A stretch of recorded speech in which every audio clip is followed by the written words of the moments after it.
महावीर कहते हैं कि मैं कर पात्र में भोजन स्वीकार करूंगा। कर पात्र यानी हथेली पर रखकर भोजन स्वीकार करूंगा। जो लोग लकड़ी या तांबे का पात्र रखते हैं उन्हें यह चिंता सताती है कि पीछे से कहीं कोई पात्र उठाकर न ले जाए। महावीर ने ये चिंता ही छोड़ दी। जब कोई चीज पीछे छूटेगी तभी तो चिंता होगी। एक प्यारी सी घटना है। कहते हैं महावीर परम ज्ञान की प्राप्ति के बाद अशोक वृक्ष की छाया में बैठे हुए थे। उन्होंने देखा कि उनके शिष्य काष्ठ पात्र यानी लकड़ी के पात्र पर रंग रोगन कर रहे थे। सुबह से शाम हो गई। यह सब देखकर महावीर को ताज्जुब हुआ। कहा, वत्स, तुम किस कार्य को करने के लिए यहाँ आए हो और क्या करने बैठ गए?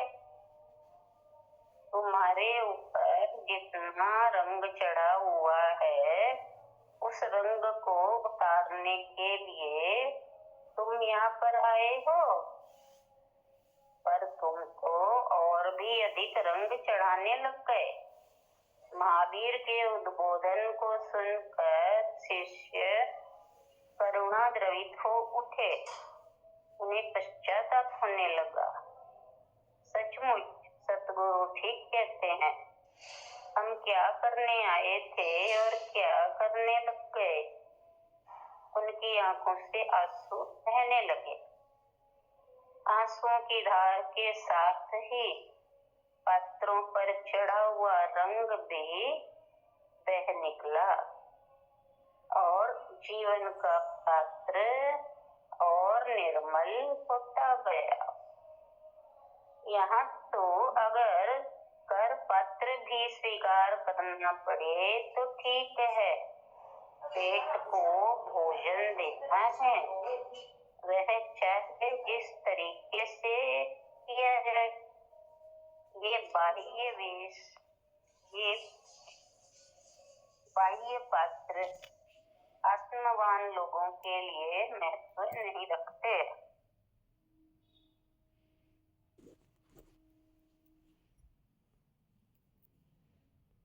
भोजन पात्र में हो, खुले में हो, बंद कमरे में हो, कुछ फर्क नहीं पड़ता। भोजन बस सात्विक हो, संयमित हो, भावना के अनुकूल हो। फिर महावीर कहते हैं कि वैशाली म्यूट कर लो।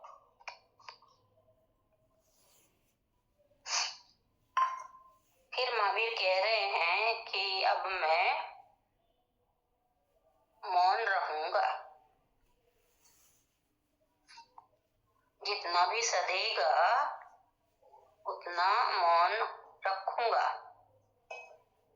जब तक जीवन का बोध संपूर्ण नहीं हो जाता, केवल्य का प्रकाश यानी केवल्य परमात्मा ही है और कुछ नहीं, उसका प्रकाश मुझे प्राप्त नहीं हो जाता, तब तक मौन रहे।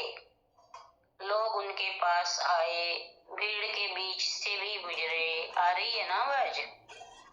अच्छे से आ रही है। मगर हर समय उनकी आंखें झुकी रहती। ऐसी ही स्थिति में हमेशा वे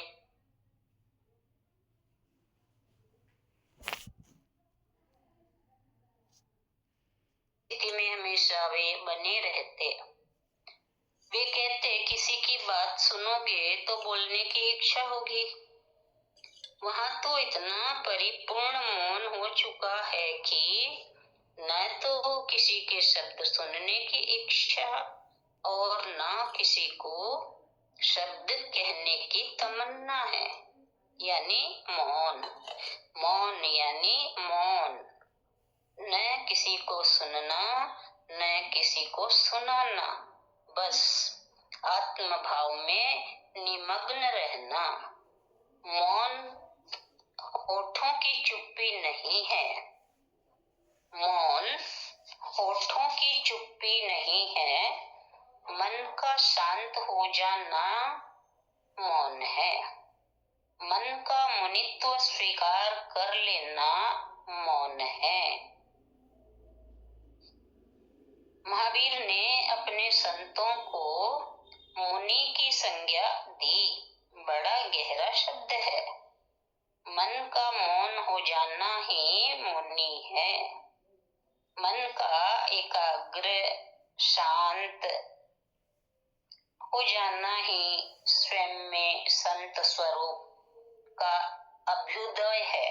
उदय है मतलब प्रवृत्ति की हवा चलने से यदि अंतर का दीपक डोलायमान होता है तो ये मन की अस्थिरता है। गीता में भगवान श्री कृष्ण ने कहा है, जिसका मन परमात्मा के श्री चरणों में समर्पित हो गया, उसके मन की स्थिति ऐसी ही हो जाती है, ऐसी ही होती है जैसे बंद कमरे में जलते हुए निष्कंप दीपक की होती है। हमारे अंतर मन में वासनाओं की हवाएं चलनी बंद हो जाती हैं, हो जाएं तो मन का सरोवर शांत रहेगा, निस्तरंग रहेगा। हवाओं की अस्थिरता ही मन की अस्थिरता बनती है। इतना ही ले लेते हैं।